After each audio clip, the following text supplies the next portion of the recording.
Eureka! Nous allons voir ensemble comment poser une bordure en rondin de bois. Voici les différentes étapes à suivre.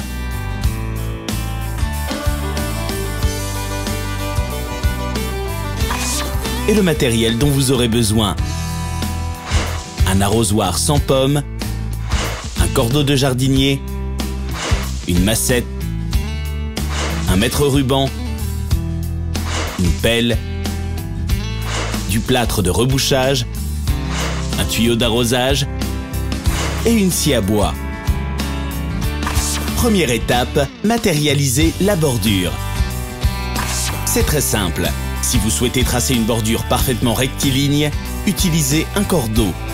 Si à l'inverse vous souhaitez une bordure sinueuse, utilisez un tuyau d'arrosage souple pour dessiner le tracé de la bordure.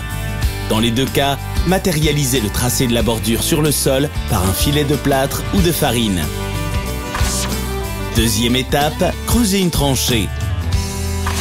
Munissez-vous d'une pelle et creusez à l'emplacement de votre future bordure une tranchée aux mesures suivantes.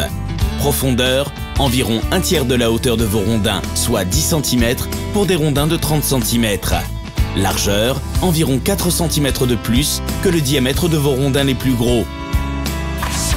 Troisième étape, plantez les rondins dans la tranchée. Si vous achetez des rondins en jardinerie, commencez là encore à placer toute la longueur de la bordure verticalement dans la tranchée. S'il s'agit de demi-rondins, placez le côté bombé du côté visible de la bordure, côté allée. Utilisez ensuite une massette et enfoncez légèrement chaque rondin. Les rondins étant liés entre eux, le haut de votre bordure sera parfaitement horizontal. Quatrième étape, rebouchez la tranchée. C'est la dernière étape pour profiter d'une bordure de jardin parfaitement réalisée. Avec une partie de la terre que vous avez enlevée précédemment, rebouchez la tranchée de part et d'autre des rondins. Tassez ensuite fermement le sol avec le pied. Enfin, arrosez le sol fraîchement tassé avec un arrosoir et tassez à nouveau le lendemain. Et voilà, et maintenant c'est à vous de jouer. Sur Eureka.fr, vos questions sont entre de bonnes mains.